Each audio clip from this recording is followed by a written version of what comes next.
Natatakot ang tao sa gobyerno. Baka ikulong siya. Pag maging tax evader siya, mayroong hahabol na taga-BIR, gobyerno hahabol sa kanya at ikukulong siya dahil naging tax evader. Natakot sa gobyerno kaya nagbigay ng mga buwis, pero walang takot sa Diyos. Dahil hindi nagbigay ng ikapo, na yung ikapo ay pag-aari ng Diyos. So, wag niyong turuan, kapatid. Alam niyo mo, brother, anong pangalan nito? Max Bilino. Tandaan mo na ang Christian ay may takot sa Diyos. Ang totoong Christian ay may takot sa Diyos. So kung totoo kang Christian na may takot sa Diyos, ibigay mo sa Diyos ang mga bagay na pag-aari ng Diyos. At ang pag-aari ng Diyos ay ikapo ayon sa Levitico 27:30. So kung may takot ka sa gobyerno kaya nagbigay ka ng buwis, dapat nating mas katakutan ang Diyos dahil siya ang magpaparusa sa iyo kung hindi ka tutupad sa utos ng Diyos. Utos siya ng Diyos. At alam po ba ninyo na ang paghuhukom ay ang gagamitin ng Diyos yung kanyang utos? Roma 2, ang talata po'y 12. Ang sino mang nagkasala na walang kautusan ay parurusahan, sabi dito, sapagkat ang lahat na nangagkasala ng walang kautusan ay mga papahamak din naman ng walang kautusan. At ang lahat na nangagkasala sa ilalim ng kautusan ay sa kautusan din sila hahatulan. So maging problemado yung mga taong walang kautusan, hindi tumutupad sa utos ng pag-iikapo.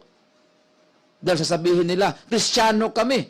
Kailan nagsabi si Kristo ng Kristiyano exempted?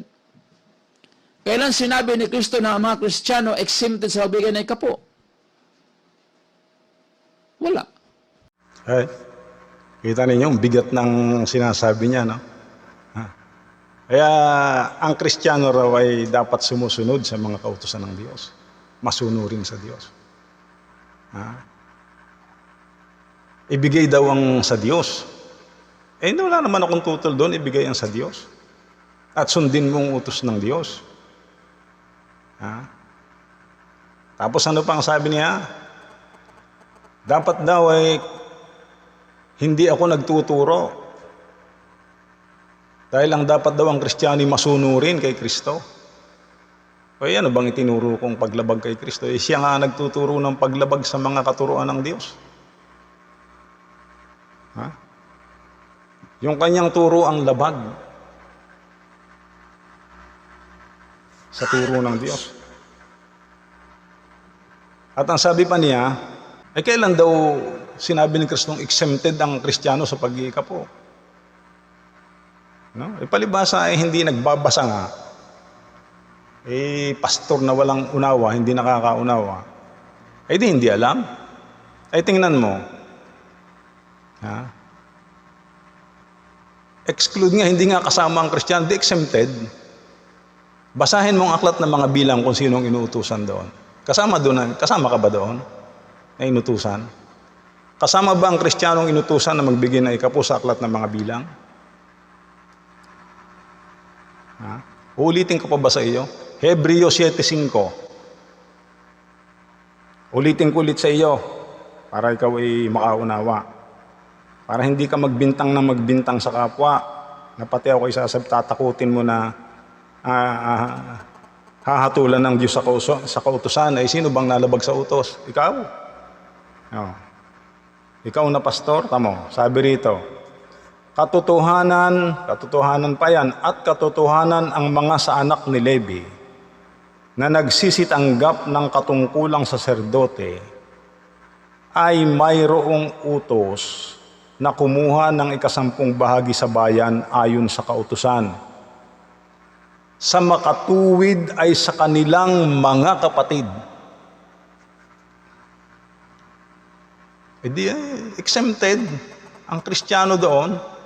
Sa aklat ng mga bilang, ganon din. Ang inutusan diyan ay yun ding 11 angkan. Babasahin ko sa iyo, tiyatiyagain kong basahin sa iyo. Hindi ka naman kahirap niyang taong sarado ang pag-iisip. Pagkatapos ang lakas ng loob magsalita. Di naman nakakaunawa. Eh kung inuunawa nyo itong talata, hindi na kayo magsasalita ng ganyan eh.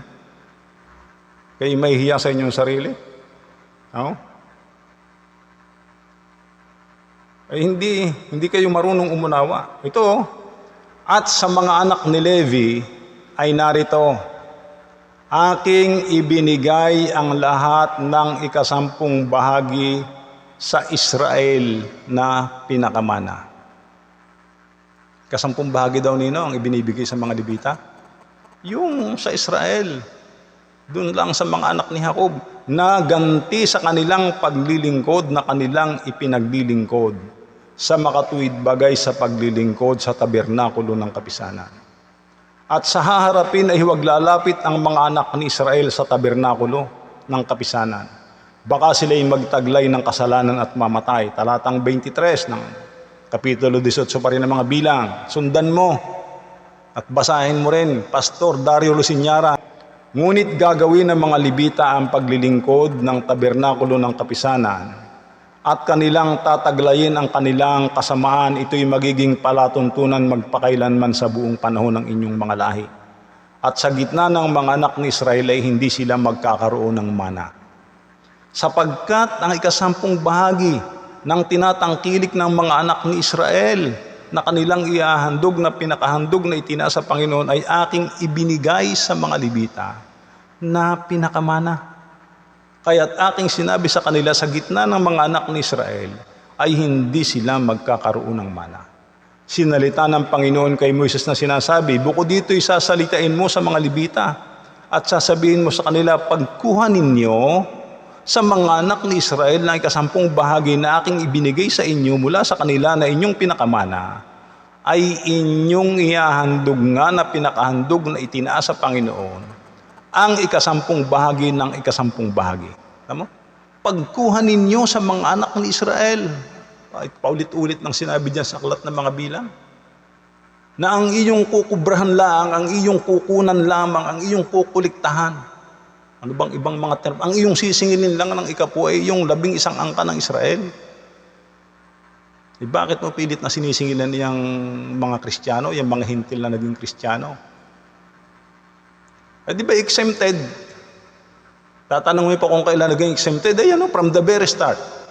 From the very beginning, exempted ang Kristiyano. Kahit hanggang sa panahon ito, exempted pa rin. Bakit? Ay wala ng santuaryo. Tinapos na nga ni Kristo. Kaya kung merong dapat hatulan, sabi mo merong lumalabag sa kautusan, ay walang iba kundi ikaw. Ikaw na pastor na walang unawa. Ha? Ikaw ang walang unawa. Nasabi mo pag hindi nagbigay ng buwis, ang kaso ay tax evader, ay natatakot ka mo kaya nagbibigay. Alam mo ikaw kung ikaw ikakasuhan, marami kang kaso. Ha? Malversation. Corruption yun. Ano pa? Ha? Blackmailing. Bakit nasabi kong blackmailing? Binablackmail mo yung mga tao. Sasabihin mo, ay kayo hindi maliligtas. Ninanakawan nyo yung Diyos. Biro mo, hindi binablackmail mo. Mai-impyerno kayo kasi kayo yung nagnanakaw. Pero kung bibintangan mo mga tao, gamit mo yung malaki stress at hanggang G's, di ba blackmailing yan? Ha? Ano pa? Bukod sa pagnanakaw mo, scammer ka pa, ini-scam mo yung mga tao, pero sabihin mong ibigay sa Diyos. Hindi naman sa Diyos ibinibigay at ikaw naman ang kumukubra. Kayo ang gumagamit. Di ba scammer? Ini-scam mo yung mga tao. Yan ang mga kaso mo, yan ang mga Kung merong mananagot sa Diyos ay ikaw. Kung merong sinasabi mong magnanakaw ay ikaw na pastor. Bakit? Ay, wala ka namang karapatan. Kailan ka ba nagkaroon ng karapatan? Na maningil ng ikapo, mangulikta ng ikapo. Sinisingilan mo na ikapo yung hindi naman dapat singilan. Naniningil ka, wala ka namang right. Ikaw ba'y Levita? Ikaw ba'y saserdote? Sinong nagbigay sa'yo ng utos na maningil ka ng ikapo? At gamitin mo yung ikapo? Sino? Ha? Kailan? Ay di ikaw. Kinukurakot mo yung mga tao. Kung merong mananagot sa Diyos, di ikaw, hindi kami. Pinaglululoko mo yung mga tao na sasabihin mo ay ibigay nyo sa Diyos at kayo ay pag hindi nyo ibinigay yan, kayo magnanakaw. Ha? Hindi kayo papasok sa langit. Ninanakawan nyo yung ibigay sa Diyos, kanino ba ibinibigay? Ano bang sabi ng Diyos pag ibibigay mo ang ikapo? Ibigay sa libita, ibigay sa saserdote, dalhin sa kamalig ng Diyos doon sa santuaryo. Saan mo dinadala? Yung bang pinagdadalhan nyo, kamalig ba yun ng Diyos? Yung ba yung santuaryo? Ikaw ba'y libita at ikaw ay kain ng ikapo? Gastos ka ng gastos ng ikapo, kubra ka ng kubra ng ikapo. Bakit mo sisingilan niyang mga Kristiyano? Yan ba'y dapat singilan? Ano ka, Bombay? Ay palibhasa, di ikaw yung pastor na walang unawa. Si Pastor Dario Luciñara na sabi ron ay pastor na hindi nangakauunawa. Kaya ganyan ang ginagawa mo. Alam mo ba ang sabi ni Propeta Isaias? Huwag mo akong tatakutin na, ikaw Kristiyano lang, isang pangalan. Di ka naman nagbibigay na ikaw ay magnanakaw. Ba't mo bibintangan na magnanakaw? Saan sinabi ng Diyos na ang Kristiyano yung magnanakaw pagka hindi nag-ikapo? Ikaw ang magnanakaw. Pastor Dario Luciñara. Ikaw ang magnanakaw, yan sa kawalan mo ng unawa. Bakit? Ginagamit mo yung pera, hindi mo naman dapat gamitin. Singil ka ng singil dyan sa mga Kristiyano ng ikapo. Hindi ka naman saserdote, hindi ka naman libita. Sino nagbibigay sa'yo ng karapatan ay gumugol ka ng ikapo? Di iniis ka mo yung mga tao. Bakit? Yun ay bunga ng kawalan mo ng unawa. Nung sabi ng Biblia, sabi ng Propeta Isaias sa kagaya mong pastor na hindi nakakaunawa, ito, makinig ka para matuto ka. Aklat ng Isaias, Kapitulo 56, ang talatay 11. Dito ka matakot dahil ito ang sabi ng Biblia. Oo, ang mga aso ay matatakaw. Sila'y kailanman ay walang kabusugan. Kita mo, sino raw yun? At ang mga ito ay mga pastor na hindi nangakauunawa. Sila'y nagsilikong lahat sa kanilang sariling daan, na mula sa lahat ng dako, bawat isa'y sa kaniyang pakinabang. Kita mo? Kahit na mali na ang inyong itinuturo, turo pa kayo ng turo. Nagsiliko na kayo sa sarili ninyong daan.